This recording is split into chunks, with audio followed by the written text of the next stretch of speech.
Notre sujet, c'est le sujet de Notre-Dame, avec pour titre, pourrait-on dire, Notre-Dame, la laïcité m'a tué. Et ce qui est capital vis-à-vis des médias, c'est toujours considérer ce que disait le mathématicien Bulas, ne jamais oublier qu'une figure fait toujours partie d'un autre ensemble de figures. Donc le propre des médias, c'est de nous centrer sur un détail, une émotion, en oubliant qu'on ne peut comprendre un détail que par rapport à la vision d'ensemble, la vision totale, vision du moment, la vision historique. Par exemple, je vais donner une illustration. Vendredi, nous avons entendu, disons que Philippe de Villiers, qui a traité notamment deux sujets. Un sujet, c'est Boualem-Sansal, et d'autre part, la cathédrale de Paris. Mais il a commencé par la cathédrale de Paris et il fallait le traiter en second parce qu'il a donné un bon point à Macron pour la cathédrale de Paris et un mauvais point pour Boualem Samsal. Mais ce n'est pas possible de donner un bon point et un mauvais point. Nous ne sommes pas en train de jouer au point. C'est-à-dire que la grande question, c'est le portrait robot de Macron. Qui est Macron? C'est comme dans une analyse graphologique. Ceux qui ont fait la graphologie savent très bien que les mêmes signes doivent être interprétés à l'envers, suivant que l'on a affaire à un sujet supérieur, j'allais dire, ou à un sujet que j'oserais qualifier d'inférieur. Le même signe. Dans un cas, vous avez un signe qui indiquera le désordre, dans l'autre cas, cela pourra indiquer le génie. Donc on ne peut comprendre une information qu'en la replaçant dans l'ensemble. Une fois que vous avez compris que Macron, finalement, est un destructeur de la France, un diffamateur de la France, eh bien, à ce moment-là, tout doit être analysé en fonction du genre, justement, du genre qu'est Macron, hein, et en sachant d'autre part que c'est un acteur. Donc tout est fait évidemment pour duper. On n'écoute pas quelqu'un qui vous dupe, ce que j'appellerais un nominaliste, comme on écoute quelqu'un qui est honnête et sincère. Bon, bien entendu. Donc l'information ne peut être comprise que resituée, recontextualisée, comme on dira, non seulement par rapport à la situation, par rapport à l'actualité. Là, vous avez deux actualités, effectivement. D'un côté, Boilem Samsal, qui conduisent au constat que le portrait robot de président Macron, c'est quelqu'un qui traite la France de crimes contre l'humanité. Et en même temps, si vous voulez, au même moment, vous aviez Notre-Dame qui a l'air de dire l'inverse. Mais pour résoudre une contradiction, il faut passer au niveau supérieur du genre, n'est-ce pas? Du genre qu'est Macron, effectivement, qui est quelqu'un qui manie la magie politique. Je rappelle que ce concept que je ne cesse de mettre en avant depuis l'élection du président Macron, puisque c'est lui qui a défini la politique. La politique, c'est une magie, c'est un style, c'est une magie. Les médias continuent à censurer, disons, que cette réalité, parce qu'ils ne veulent pas, surtout pas, effectivement, que l'on mette Macron dans la catégorie, le genre magie politique. Parce qu'effectivement, à ce moment-là, nous serions dans la vision constante de quelqu'un qui vous dupe. C'est ce que ne veulent pas admettre les médias. Alors, quand ils vous parlent de liberté d'expression, évidemment, la première chose, c'est la vérité d'expression. Et la vérité, c'est que nous avons affaire à un mystificateur. Le portrait de Macron, c'est un magicien politique, d'après sa propre définition. Et ce qui montre le plus clairement que nous sommes dans une censure, au pire sens du terme, intégrale, c'est que les médias ne veulent surtout pas prendre Macron pour ce qu'il est, d'après sa propre définition. Et je le répète, je ne le répéterai jamais assez, je l'ai dit pour les JO, si la présentation des JO, l'ouverture, c'est que c'est quelqu'un qui utilise le bien, en l'espèce c'était le patrimoine, pour faire le mal, pour nous détruire. Et ça, tant qu'on n'a pas compris que Macron instrumentalise le bien pour le mal, on n'a rien compris à la formation. Alors, notre sujet, effectivement, c'est la laïcité m'a tué sur Notre-Dame. Et là, je rappelle qu'effectivement, Philippe Villiers avait donné un bon point. Nous allons voir que ce n'est pas du tout un bon point qu'il faut donner à Macron en l'espèce. Alors, le fait, évidemment, c'est le 29 novembre, vous avez Emmanuel Macron qui est allé plastronner, à faire le malin à Notre-Dame, si vous voulez, en invoquant, en disant qu'il fallait un choc d'espérance pour l'ouverture. Et alors, évidemment, il s'est vanté, effectivement, d'avoir reconstruit Notre-Dame en 5 ans. Là, vous vous rappelez la phrase du Christ, je reconstruirai le temple en 3 jours, si vous voulez. Donc, c'était évidemment une référence. Et on a évidemment Macron qui, dans une situation, n'oublions jamais que Macron, effectivement, est le destructeur de la France. Nous avons 3 300 milliards de dettes. Nous avons, enfin, c'est évidemment, nous sommes en situation de destruction totale. Et là, vous avez Macron qui vient jouer au constructeur. Je suis un constructeur. Non, c'est un démolisseur de la France. Et alors, effectivement, qui a reconstruit Notre-Dame? Eh bien, nous l'avons vu, ce sont ces merveilleux compagnons, ces merveilleux artisans. Disons que c'est la France qui a reconstruit Notre-Dame, alors qu'effectivement, pourrait-on dire, c'est la République qui a détruit. Alors là, donc, il a parlé de choc d'espérance, alors que toute la France est dans le désespoir. Bon, alors ça, c'est l'effet d'annonce, avec des médias évidemment aux ordres qui n'ont cessé de célébrer, en oubliant quand même le général Georgelin quand même, mais qui n'ont cessé de louer le président Macron, voilà, qui est là, regardez. Alors, là, ceux qui sont les fameux adulateurs que Madame de Mirecourt a qualifiés de trahison des feuilles royalistes, ne cessent de voir des signes partout pour finalement présenter le magicien Macron comme une sorte d'être supérieur, euh,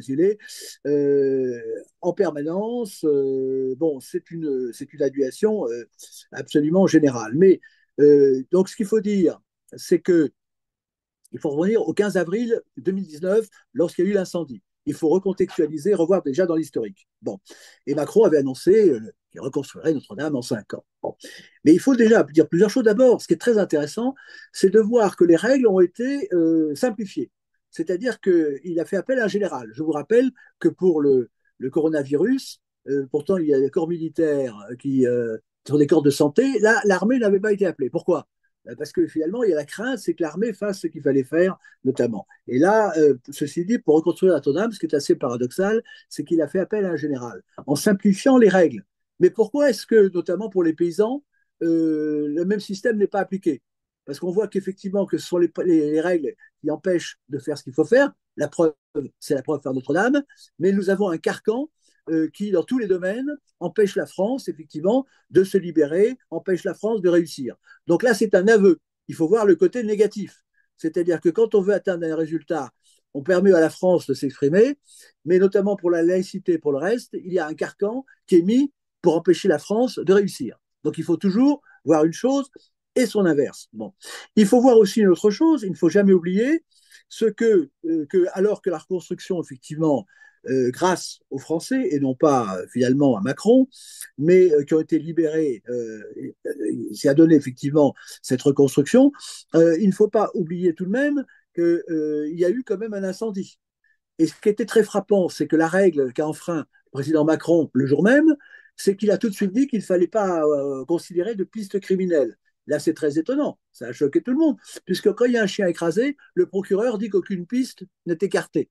Et là, donc, en 5 ans, on constate que les merveilleuses qualités des Français n'a pas été capable de faire une véritable enquête.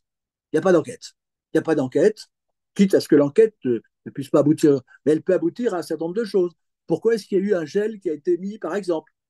Bon, est-ce que ce gel peut brûler? On ne sait pas, rien. Bon. Donc on voit très bien que nous sommes dans un système qui, quand il veut obtenir un résultat, met les moyens, par exemple 135 euros, restez chez vous, etc.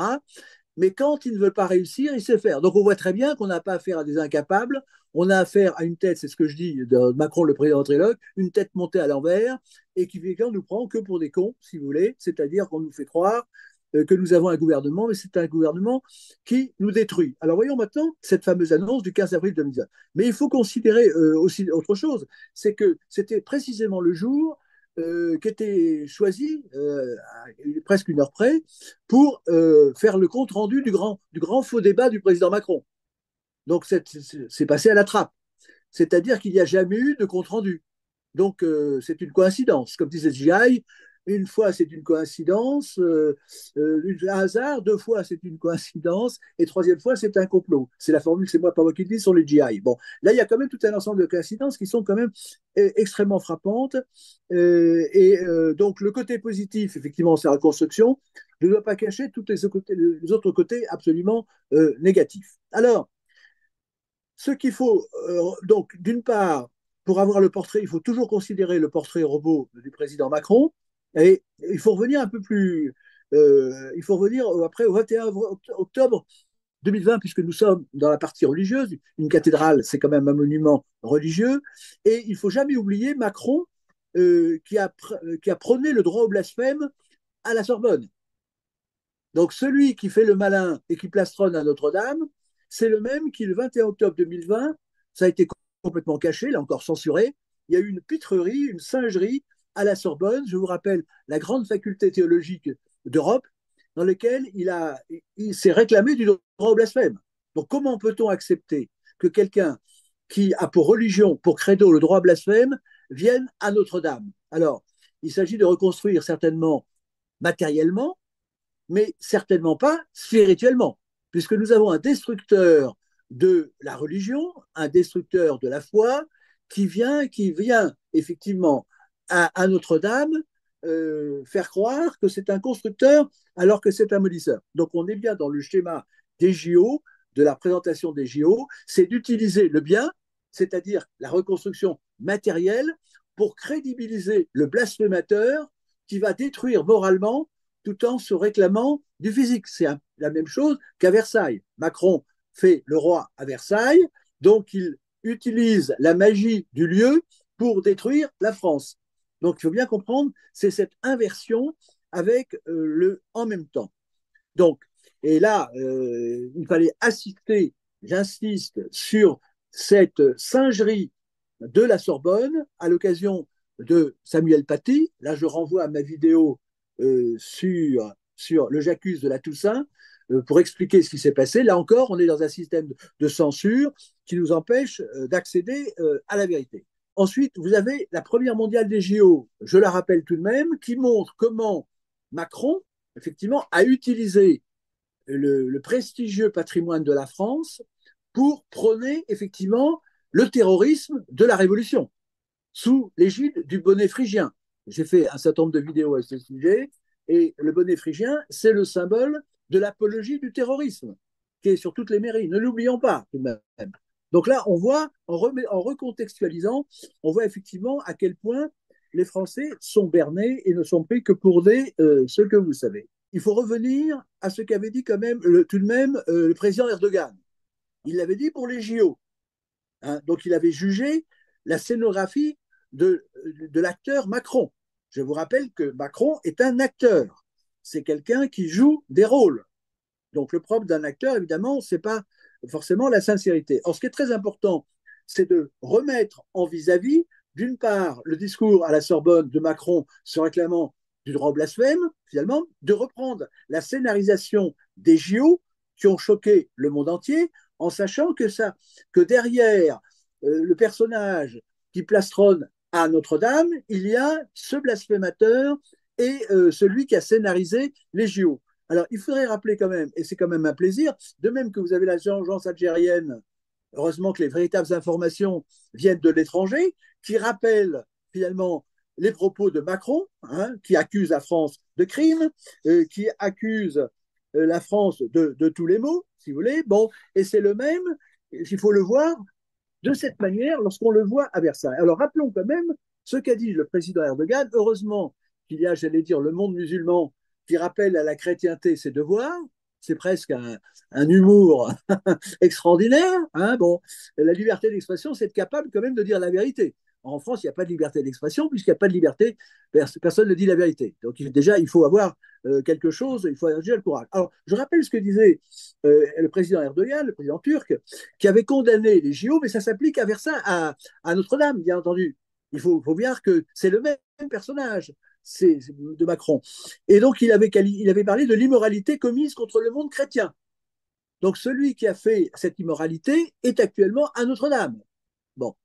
Et ensuite, donc, il avait dit que les Jeux Olympiques ont été créés un outil de perversion qui corrompt la nature humaine. C'est Macron. Corrompt la nature humaine. Ensuite, il avait dit, pouvez-vous imaginer qu'un événement sportif censé unir les gens ait été ouvert avec l'hostilité envers les valeurs du genre humain? Donc c'est le Macron de Notre-Dame, c'est le même personnage. Bon. Et ensuite, il avait dit, ce qui s'est fait à Paris est un projet visant à ramener les humains à un niveau plus bas que les animaux. Ça, c'est le projet Macron. Et au même moment, il ne faut pas oublier ce qui se passe dans les écoles. Hein, le Macron qui fait le malin à Notre-Dame, hein, avec les applaudissements généraux, avec les évêques compris et compagnie, c'est celui qui ramène, qui vise à ramener les humains au niveau plus bas que les animaux. Et c'est ce qui se passe avec les enfants. Si les enfants vont de plus en plus tôt à l'école, c'est pas du tout pour leur bien. Bon, vous avez vu, c'est tout le projet de ce qu'ils appellent l'éducation sexuelle, qui est en fait l'éducation, la pornographie. Donc, il faut pas isoler une information. Une information ne se comprend que par rapport à l'ensemble. Et le président Erdogan euh, avait dit il a parlé de l'influence du président, enfin, donc de cette scénarisation donc du président Macron qui utilisait l'influence internationale des Jeux Olympiques pour, pour que nos êtres les plus innocents, nos enfants, soient visés de manière dégoûtante. Donc il faut toujours avoir ça en tête. Alors, la scène honteuse de Paris, avait-il dit, a offensé non seulement le monde catholique et le monde chrétien, mais aussi nous-mêmes. Bon, enfin, il aurait souhaité que plus de dirigeants, finalement, qu'il aurait fallu davantage de dirigeants pour dénoncer cette attaque fulgurante contre le sacré. Donc, s'il y a vraiment une liberté d'expression, c'est la liberté de la non-contradiction. Et je vous rappelle que la discrimination est un crime en France. La non-discrimination est une obligation. Mais la non-discrimination, c'est le non-discernement, c'est-à-dire la folie, c'est-à-dire la soumission, c'est la mise en esclavage. Et là, nous voyons que l'intelligence médiatique, c'est une mise en esclavage, puisque ce que je vous dis est évidemment caché, c'est qu'il n'y a pas plusieurs présidents Macron, il n'y a qu'un seul président Macron. Quel est le vrai? Quand vous avez quelqu'un qui fait le mal et c'est qui fait semblant de faire le bien, ça ne peut pas être quelqu'un qui fait à moitié bon, à moitié mauvais. Donc le président Macron, c'est 100% mauvais, mais ce qui a l'air bon, évidemment, c'est un grand guignol, c'est une grande singerie, c'est une mise en scène pour continuer à faire le mal. Parce que le mal qui se présente comme le mal, évidemment, il ne peut pas aller bien loin. Donc c'est le génie de la magie politique, c'est de nous ensorceler en quelque sorte pour nous détruire. Alors le portrait robot, maintenant vous l'avez, effectivement, c'est quelqu'un qui assassine politiquement, qui assassine moralement, qui assassine religieusement, spirituellement. Alors la solution, il y avait la solution, je ne cesse de le dire, mais pour l'instant, avec le succès que vous savez, c'est qu'il faut réarmer l'intelligence. Pour réarmer l'intelligence, eh bien, il faut réarmer par la langue, par la vérité de la langue. Et c'est pour ça qu'avait été créée l'Académie française, mais ça sera un autre sujet, parce que nous voyons, évidemment, dans la remise du dictionnaire, de la 9e dictionnaire, la 4e volume, qui a été remis au président Macron le 13, effectivement, soi-disant protecteur de l'Académie, le 13 novembre, évidemment, c'est une ignominie, mais pour ça, faut-il encore avoir la liberté d'expression grâce à la grammaire, grâce à la non-contradiction, à la discrimination de l'intelligence, pour voir où est la vérité, où est la duperie, et comment finalement, pour sortir du piège, il faut bien comprendre que tous ces gens, la partie qui a l'air bonne, elle ne sert qu'à aller vers toujours plus de mal, toujours mal. C'est pour ça que je dirais, c'est bien la magie d'inversion. Et ce qu'il faut bien comprendre, c'est que Philippe de Villiers parle de mémoricide. Ce n'est pas vrai. Nous n'avons pas affaire à un mémoricide. La subtilité de la magie politique, c'est que la mémoire, elle est là. C'est le fameux roman national. On ne cesse, Macron, eh bien finalement, il célèbre le débarquement. Chaque fois qu'il y a une occasion de faire un rappel historique, il a. Donc, c'est le mémoricide, mais pas au sens de détruire la mémoire. La mémoire, elle est là, mais elle est inversée. Parce que si c'était ce qui avait été prévu, notamment pour le château de Versailles, les Macron de l'époque voulaient détruire et raser Versailles. Mais ils ont compris que c'était ce qu'on appelait le vandalisme. Le vandalisme, c'est le républicanisme, finalement. C'est la première république terroriste. Je vous rappelle que la 5e République compte à partir de la première. La première République est toujours considérée comme la première. Or, c'est une république terroriste. Donc, le terrorisme de la première République est toujours considéré comme valide à travers le bonnet phrygien. Le bonnet phrygien, c'est l'apologie du terrorisme qui devrait être condamné. Et donc, l'astuce, finalement, c'est que détruire tous les monuments, effectivement, c'était dangereux parce que ça faisait un vide. Or, comme le jacobinisme au pouvoir actuellement est incapable de construire des monuments, vous constatez qu'il n'y a plus de monuments quasiment construits depuis la Révolution, puisque l'architecture, évidemment, suppose une pensée, et en particulier une pensée sacrée, puisque c'est le propre de l'Europe. Bon, donc, ils ont considéré que c'était beaucoup plus astucieux de garder les monuments comme à Versailles, avec les expositions pornographiques de Jeff Koons, etc., pour pervertir la jeunesse en montrant le beau pour conduire au lait.